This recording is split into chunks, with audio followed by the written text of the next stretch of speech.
What's going on, guys? Welcome back to Geek Culture Explained. My name is Rob, and in this video, we're doing the Rumor Roundup, which is a weekly series where we cover all the news and rumors that are circulating around the internet with regards to comic book movies and TV shows and everything. Although now that I think about it, I feel like we should just make individual videos on this kind of stuff. Let me know what you guys think down in the comment section. So I'm sure you guys, much like me, were very saddened by the fact that we did not get the Spider-Man No Way Home trailer. I don't know what led me to believe we were going to get it outside of the fact that I got swept up in the internet saying it's Tom Holland's birthday. He usually does stuff like this on his birthday, so he'll do it again this year too. But we didn't get it. I was actually sitting around waiting to make a reaction video for the trailer that never came. That was disappointing. But have no fear, all you Spider-Man fans. According to Sony executive Sanford Panage, Spider-Man No Way Home is actually going to set up a shared universe between Marvel Studios and Sony. So obviously Sony's not letting go of their cash cow. But the important thing about this is that it sets the stage for crossovers between these two things. Most likely Spider-Man will remain a Sony property. We'll probably continue seeing him in the Marvel Cinematic Universe, but we'll also see more Spider-Man stuff coming out of Sony.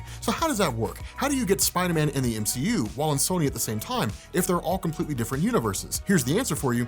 Web Warriors. Web Warriors was a comic book line that was published by Marvel Comics that was really cool. The whole idea behind this is that if you guys recall SpiderVerse, you had a whole bunch of different versions of Spider-Man and Spider-Woman who were teaming up against a threat called the Inheritors. We didn't see that in Spider-Man Into the Spider-Verse with Miles Morales. Instead, we actually got a much better plot. That movie was amazing. But the whole idea behind the Web Warriors is that where they came together to fight a common threat, they came to the realization there's all kinds of threats around the multiverse. So we're gonna have a loose-knit team. We're gonna call ourselves the Web Warriors, and we're gonna travel around the multiverse fighting various foes. Now, does that mean that I think Tom Holland and Miles Morales and Miguel O'Hara are all going to team up in the Spider-Man Into the Spider-Verse 2? Probably not. But it would be cool to see it take place. What I think this is most likely leading to is that it's all just going to be one cohesive universe. That you're going to see all the various villains movies that are going to be made by Sony, and they're going to cross over into the MCU. It's not going to be some magical portal, or it's not going to be Doctor Strange opening a bridge to another reality that leads to them coming here. It's simply going to be that they all exist in like San Francisco, or they're all in like New Jersey instead of New York. But whatever the case is going to be, there's going to be a clear line of delineation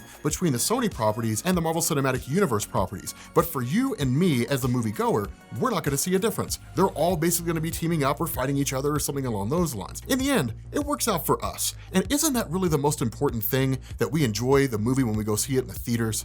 I'm sure Marvel and Sony would agree. Now, another big piece of news here is that we found out more about the Eternals from the merchandise than we did from the trailer, which really isn't that surprising because the trailer didn't hardly give us anything. But the merchandising that's coming out for the Eternals film actually establishes the idea that the Eternals operate on Titan and basically monitor humanity, keeping humanity safe from whatever threats may happen to be out there. Why they didn't protect humanity from Thanos, I don't really know. The ongoing theory is that they actually wiped their minds. Now, one of the other theories going on here is that the Eternals are not actually human. Instead, the Eternals are robots. The biggest problem with this theory, it doesn't really answer the question of why it is overpopulation on Titan would actually be a problem. If they're robots, they can't really procreate. I mean, I guess they can, insofar as they can create more of themselves, but they don't procreate in the traditional sense. And so this theory kind of gets knocked out of the park by the very idea that the Eternals struggle with overpopulation. The whole motivation behind Thanos was that Titan was becoming overpopulated, that there were simply not enough resources to support that many number of people. And so the result of this is that he was kind of exiled when he was talking about effectively culling the herd, and then ultimately Titan collapsed anyway. Now, my running theory on here in terms of how we connect the idea that Eternals operate on Titan safeguarding humanity and yet somehow are operating on Earth at the same time is not necessarily going with the comic books in the sense that some civil war happened in the early days, one group of Eternals defected, went to Titan,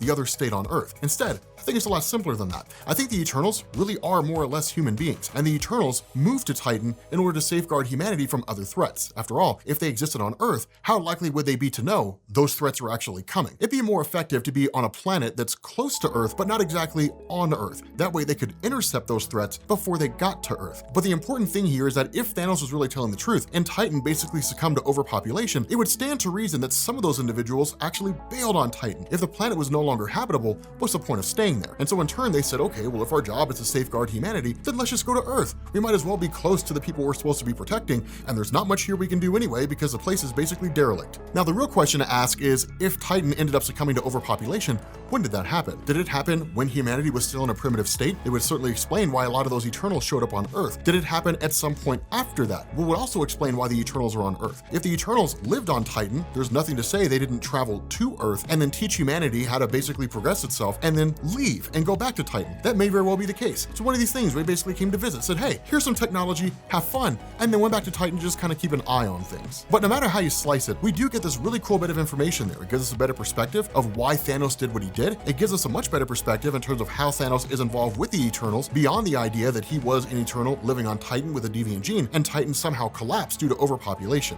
It's one of those cool little concepts. Not a lot of information there, but it is cool to see nonetheless. Now our next bit of news here is something that I'm very excited about, but I feel like not everybody is. The screenwriter for Doctor Strange 2 has basically confirmed the movie is going to be very dark. It's going to be the darkest of the movies that we've seen so far. I love this idea because it means a lot of my hopes for the characters that we're going to see are actually going to come to fruition. If I'm being honest, I think the darkness of the film is really going to stem more from what's going on in the multiverse as opposed to like darker versions of Doctor Strange or anything like that. I imagine that some of the stuff that we'll see in the What If series will actually end up appearing in Doctor Strange Multiverse of Madness as just alternate realities. After all, we know from the previews of Loki and the Time Variance Authority that every possibility that can exist essentially does exist, and that new timelines come into existence because somebody goes back into the past and changes things. And so if a possibility exists and there's a universe for it, there has to be a universe for every single What If story that we're going to see in the What If series. But focusing back on Doctor Strange, I like this idea. We'll probably see Nightmare, we'll probably end up seeing Dormammu. It still begs the question if the realm of Dormammu is a splinter realm or if it's a realm that inhabits all these different demonic entities that we're aware of and is ruled by Dormammu. But regardless, it looks like it's going to be a dark film. Does this mean a lot of people are going to die? I kind of think so, but it's one of these things where you kind of look at it and it's like, okay, I mean, how dark could it really be? Because Avengers Endgame was pretty dark, but I don't really think it's going to be anything in line with like Earth X or Marvel's. Those stories were unnecessarily dark. If you guys don't know what those are, check the description. I have them covered over Comics Explained. But it's a cool idea to see that the Doctor Strange film is not shying away from the darkness of what can be a chaotic multiverse and instead is leaning into it. But again, it's Disney. We know it'll be PG-13. It's not going to be rated R, so we know it's not going to be obnoxiously dark. We're not going to see like bloodshed, cursing, and people dying all the time. But I am curious to see exactly how dark this movie's going to be.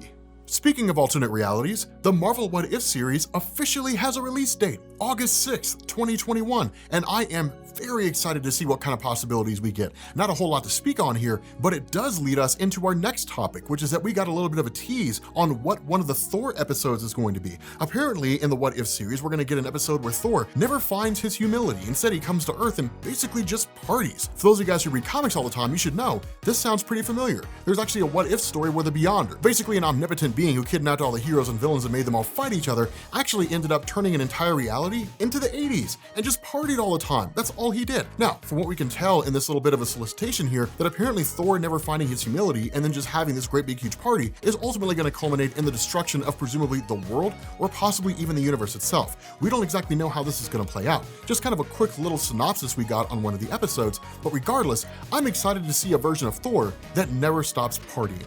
So we'd already finished recording our video, hence the reason why I look different, but this piece of news dropped and I felt compelled to cover it. According to the Illuminati, the Marvel Cinematic Universe is going to give us an episode of What If that takes place in Age of Ultron and it's going to focus on Black Widow. If I'm a betting man, it's actually going to be an adaptation of the What If comic from Age of Ultron that came out from Marvel as part of the Age of Ultron event. Let's talk about What If for a second. Back in the day, Marvel released the What If stories as just one-shots, alternate reality stories where things just happen a little bit different based on existing events. Spider-Man never lost the Venom symbiote, Punisher's family was never killed in Central Park. Then Marvel got the idea of creating What If stories based on existing major popular events. Age of Ultron is a really good example of that. In this What If story focusing on Age of Ultron, basically Thor ended up facing off against the World Serpent. The problem is that Thor died before he could defeat the World Serpent, because in the main Age of Ultron story, Wolverine kept messing with time and ultimately broke it. Because of this, the World Serpent basically killed all the Avengers, and what was left of the superheroes just kind of existed underground, in little ragtag pockets of just trying to survive. They ultimately got the idea to go to Dr. Doom's fortress and take his time platform and go back in time to save the life of Thor, but because time was broken, they couldn't time travel.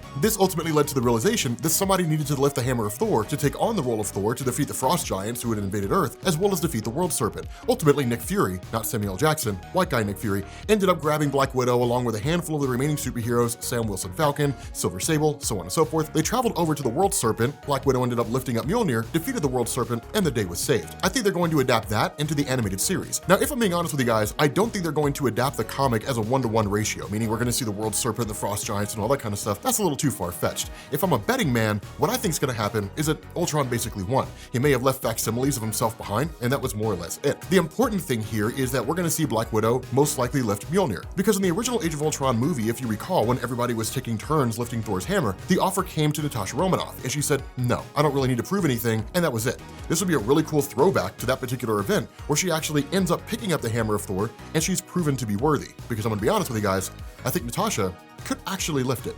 With that being said, guys, we're going to bring this to an end. Thank you guys for watching. We will catch you all later. Peace.